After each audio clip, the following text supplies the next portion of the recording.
ya, terputus ya.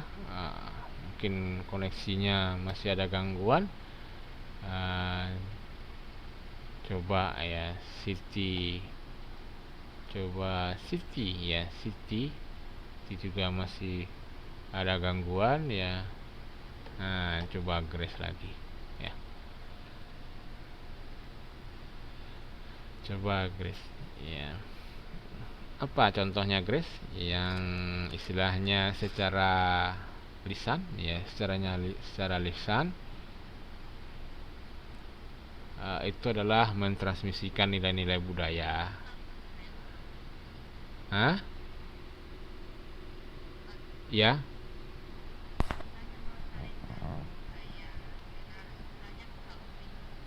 ya dengan apa? Seperti apa contohnya? Ya.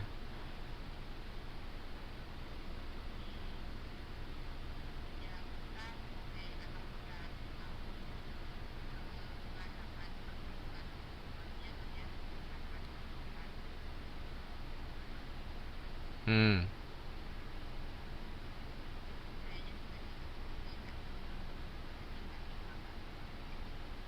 Ya, ya itu yang lisannya seperti apa? Ya.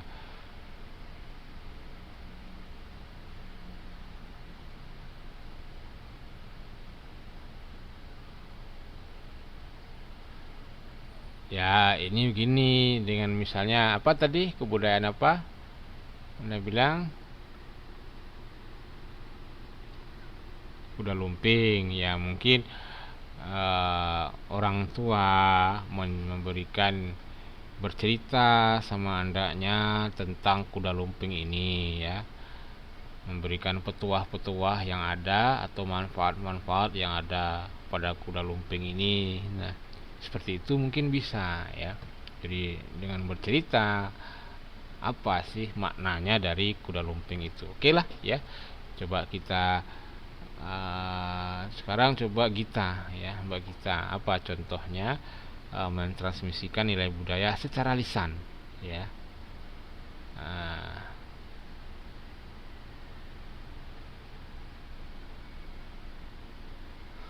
ya,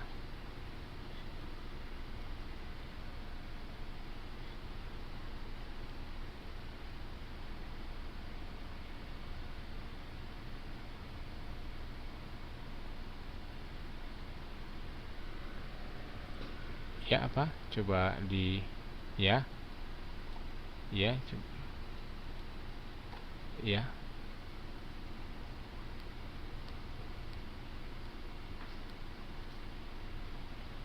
ya bisa coba. Ha, ha, ha.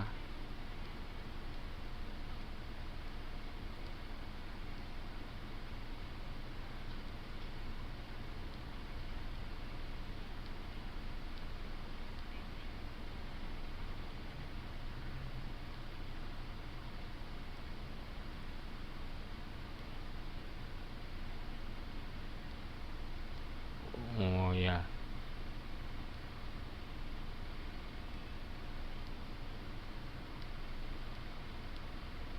Oh ya, ya. Boleh, boleh. Itu kan budaya itu kan segala aktivitas akal budaya manusia. Tadi kan segala aktivitas manusia ya berhubungan dengan akal budinya itu dinamakan dengan budaya kan tadi kan. Nah, contoh yang diberikan itu adalah menceritakan secara lisan seseorang berhasil, itu boleh ya, boleh dikategorikan mentransmisikan nilai budaya yang positif ya, nilai budaya yang seseorang yang berhasil ya, ditransmisikan dari seseorang yang berhasil kepada yang belum mencoba istilahnya kan, atau kepada yang belum berhasil, itu boleh kan, transmisi budaya ya, boleh ya, tidak mesti misalnya kayak legenda dalam satu daerah, tidak mesti ya, dalam hal ini kan boleh ya mentransmisikan nilai-nilai budaya, itu budaya disiplin gitu kan, boleh ya. Oke ya, kemudian coba Prima, ini coba Prima, coba saya cek.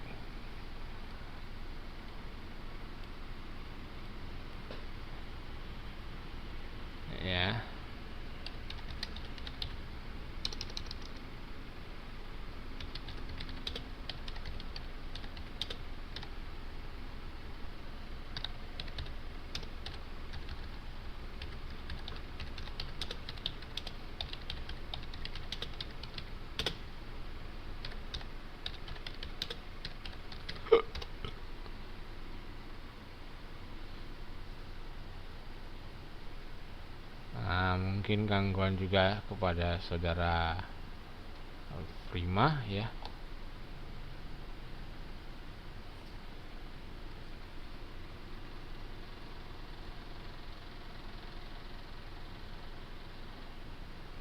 Ya, boleh ya. Contoh dari selain orang tua memberikan tuah atau dongeng, bisa juga menceritakan pengalamannya dia dalam meraih kesuksesan dalam usaha. Boleh ya. Jadi dia menceritakan sama anaknya supaya anaknya mengambil yang positif ya, bertingkah laku positif atau semangat ya, bahwa uh, ibunya atau bapaknya meraih sukses bukan dilakukan dengan hal yang mudah, tapi misalnya melakukan kerja keras ya. Itu tujuannya supaya anaknya bangkit dan bekerja keras, rajin untuk meneruskan usaha dari orang tuanya nantinya. Boleh ya, itu kan istilahnya mentransmisikan nilai budaya yang positif juga ya. Boleh ya.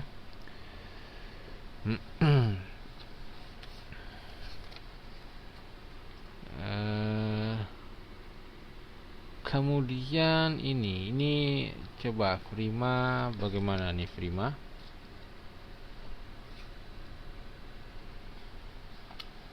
Ya.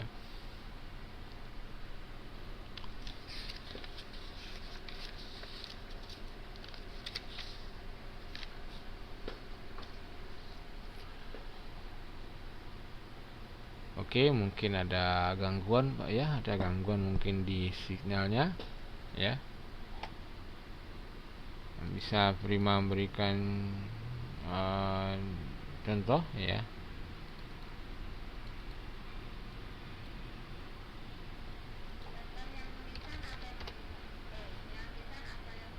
Yang lisan ya. Coba yang lisan ya. Yang transmisi budaya, yang transmisikan nilai budaya.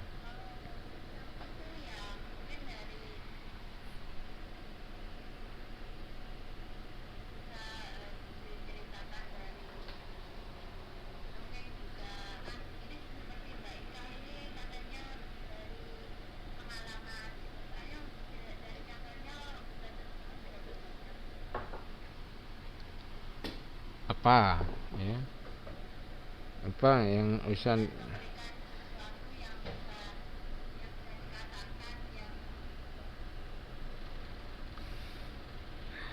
Ya apa? Sesuatu itu apa gitu?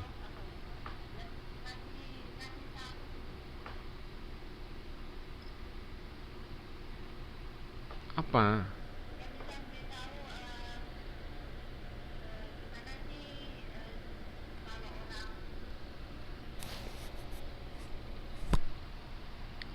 Oke ya, oke lah ya, nanti dia.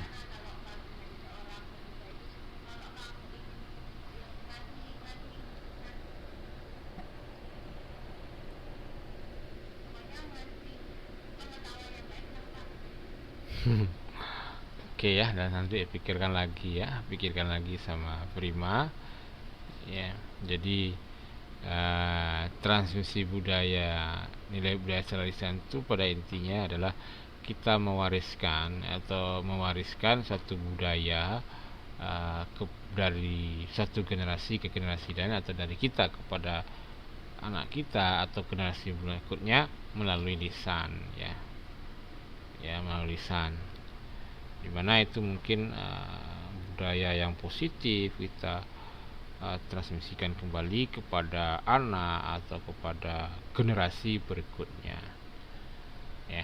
Itu tidak begitu sulit ya, sudah banyak diberikan contoh oleh teman-teman Anda tadi ya, dan rata-rata sudah benar ya.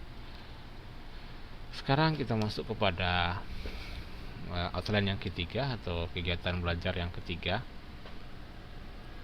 komunikasi antar budaya dan pemakaian. Di sini setiap komunikasi antara dua orang atau lebih dengan latar belakang budaya yang berbeda-beda itu adalah komunikasi antar budaya. Misalnya antara orang Aceh dengan orang Dani, ya, antara orang Afrika dengan orang Amerika Latin, ya, antara orang Asia dan orang Eropa. Itu adalah komunikasi antar budaya, ya, karena di sini adalah dikatakan adalah komunikasi dua orang atau lebih dengan latar belakang budaya yang berbeda, ya. Itu dinamakan dengan komunikasi antar budaya. Di sini bisa Anda lihat, ini kalau suku Dani ini di Papua ini, ya. Ini adalah saudara kita yang ada di Papua, ya. Kemudian komunikasi antar budaya, ya. Komunikasi antar budaya dapat dikelompokkan ke dalam kategori sebagai berikut, ya. Tingkat kawasan dunia misalnya dikenal dengan budaya barat dan budaya timur, ya. Jadi Anda sudah tahu atau sering mendengar adanya istilah budaya barat dan budaya timur. Nah, itu tingkat kawasan dunia. Kemudian turun lagi, turun skopnya ke bawah, ada namanya tingkat nasional atau negara, ya, seperti Indonesia, Arab, Cina, Jepang, ya. Ini komunikasi antar budaya, ingat ya. Kalau tingkat kawasan dunia itu ada dikenal dengan budaya barat, budaya timur. Kalau tingkat nasional atau negara mungkin Anda kenal dengan adanya Indonesia, Arab, Cina, Jepang, Taiwan dan lain sebagainya, ya. Kemudian tingkat etnis misalnya, tingkat etnis atau ras, ya, seperti Aceh, Batak, Sunda, Jawa, Bali, dan Dani ada di Papua. Kemudian pada tingkat kelompok sosial, ya, seperti kelompok wanita, kelompok mahasiswa, kelompok intelektual, kaum pedagang, perkumpulan politik, organisasi keagamaan, ya. Kemudian adanya budaya kaum elit, kemudian adanya budaya gelandangan, itu adalah tingkat kelompok sosial, ya. Kemudian pada tingkat individu, yang terjadi antar individu yang memiliki perbedaan kebiasaan, ya. Ini saya rasa tidak begitu sulit, ya, bagi kita untuk memahaminya, ya. Jadi ada skop-skopnya tertentu atau ada tingkatannya yang tertentu, ya.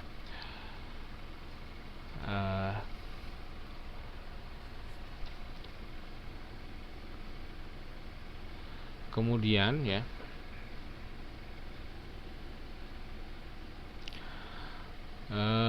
tingkatan komunikasi antar budaya juga dapat dilihat atau ditinjau, ya, dari interaksi kebudayaan dominan dan kebudayaan subordinat. Jadi ada istilah kebudayaan dominan dan kebudayaan subordinat, ya, subordinat. Kebudayaan dominan adalah kebudayaan yang dipakai kebanyakan orang, ya. Ya, adalah kebudayaan dipakai oleh kebanyakan orang, ya. Sedangkan kebudayaan subordinat, ya, adalah kebudayaan yang dipakai sekelompok kecil orang yang biasanya merupakan, ya, di sini Anda harus ingat, adalah yang biasanya merupakan bagian kebudayaan dominan, Contoh ya, kebudayaan dominan. Contoh kebudayaan dominan misalnya kebudayaan timur ya. Kebudayaan timur sebagai kebudayaan dominan. Nah, dia memiliki subkultur ya. Subkultur ya. Seperti Persia, India, Cina, dan Melayu.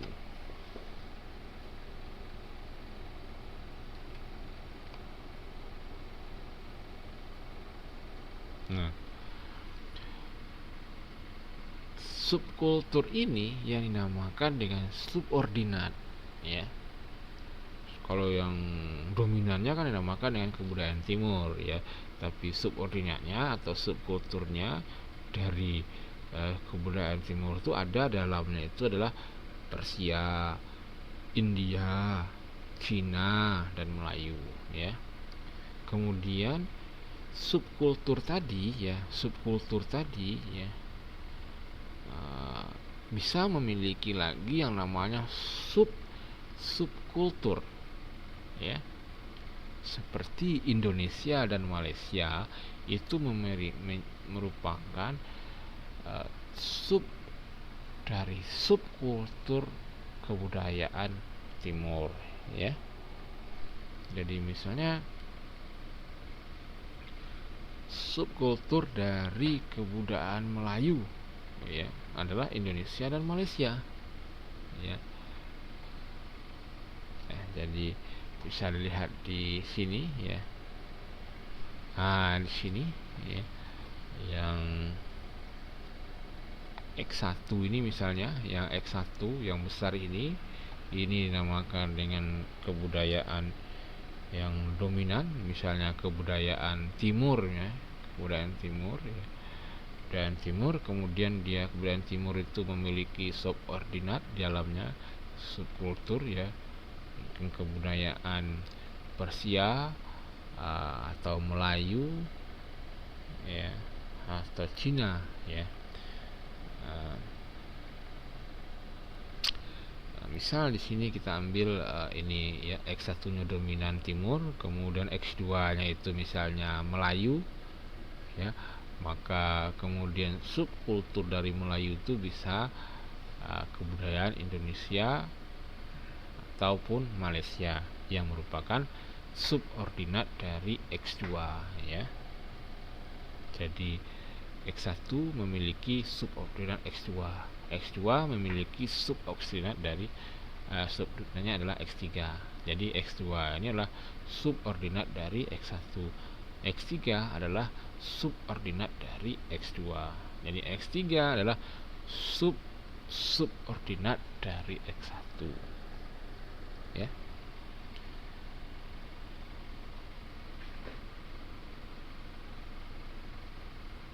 Jadi bisa Anda lihat pokoknya ini yang global, yang besar ya. Yang besarnya seperti kebudayaan barat ya, dan barat dan timur ya. Nah, mungkin Anda bisa memberikan contoh misalnya kebudayaan barat apa ya, kebudayaan barat subkulturnya apa, misalnya subkulturnya Eropa misalnya kan, Eropa misalnya atau Eropa dengan Amerika gitu misalnya kan. Nah, coba Anda, kalau kebudayaan timur kan sudah saya sebutkan contohnya, misalnya kebudayaan dominannya adalah kebudayaan timur, kemudian subordinatnya itu misalnya Melayu gitu kan, subordinatnya adalah kebudayaan Melayu, kemudian subordinat dari kebudayaan Melayu misalnya Malaysia dan Indonesia. Nah, sekarang coba Anda pikirkan untuk kebudayaan barat, misalnya dominannya barat, subordinatnya apa, kemudian sub dari subordinatnya apa ya. Anda mulai berpikir ya, coba Anda pikirkan. Ini oke lah, prima menjawab seperti kebudayaan barat. Itulah kebudayaan barat itu adalah dominannya. Subnya apa? Subordinatnya apa?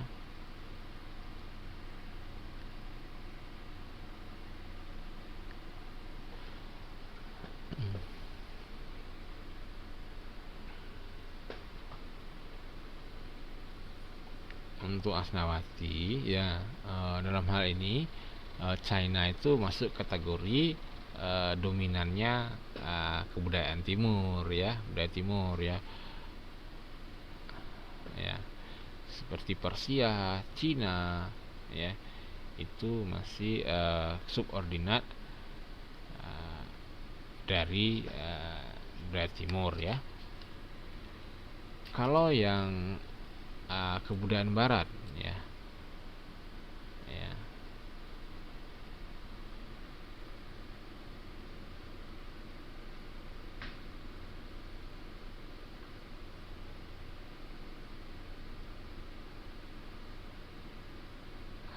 salah satu aja ya yang Anda maksud timur atau barat itu dominan ya. Kebudayaan dominan, misalnya kebudayaan dominan timur itu apa, misalnya yang dominan misalnya Persia, India, Melayu ya.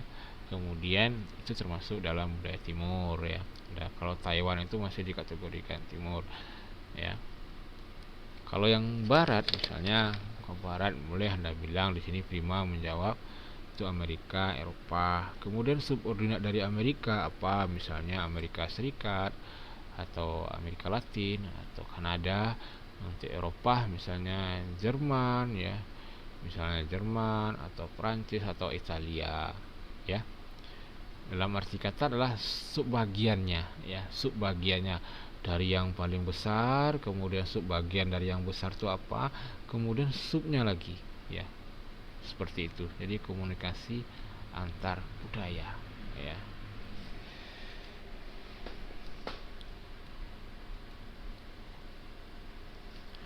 Kemudian yang A adalah pentingnya memahami komunikasi antar budaya ya.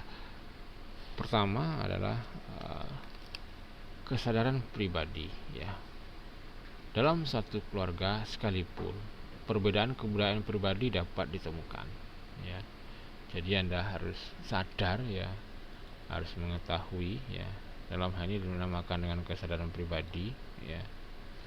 Walaupun dalam satu keluarga ya, perbedaan kebudayaan pribadi dapat ditemukan ya. Ada anak yang pendiam dan tertutup, ada anak yang mau menang sendiri, ada yang gemar olahraga, ada yang gemar kesenian ya. Sehingga jika perbedaan ini tidak dikenali, maka akan terjadi konflik ya. Sebaliknya, jika saling memahami perbedaan, maka konflik dapat dihindarkan atau dikendalikan ya. Nah, pemahaman akan adanya perbedaan budaya ini ya, kini telah menjadi perhatian kaum bisnis dalam melakukan negosiasi dan lain-lainnya ya. Jadi misalnya orang sini, misalnya orang Taiwan ya, ingin berbisnis di Indonesia, maka dia akan harus mengetahui budaya-budaya yang ada di Indonesia ya, terutama dalam melakukan negosiasi ya. Ya, begitu juga sebaliknya ya, kalau orang Indonesia ingin berbisnis di Taiwan ini, mereka juga harus mengetahui atau memahami budaya yang ada di sini ya. Tidak usah yang lingkupnya luas, lingkupnya kecil, dalam keluarga sendiri aja ya. Misal kakak Anda atau adik Anda, ada kakak Andanya itu orangnya yang pendiam ya. Ya. Anda harus memahami karakteristik kakak ini pendiam atau gampang marah gitu kan. Maka Anda harus memahami ketika Anda mau berbicara, Anda harus paham melihat situasi dan kondisi kakak Anda ini sedang dalam kondisi enak atau enjoy, mungkin enak Anda ajak bicara ya, sehingga konflik dengan Anda dapat dihindarkan. Tapi ketika kakak Anda ini tidak dalam keadaan enjoy, dalam kondisi tertekan, kemudian Anda ajak berkomunikasi ya, maka mungkin akan terjadi konflik atau tidak tercapai apa yang Anda inginkan ya.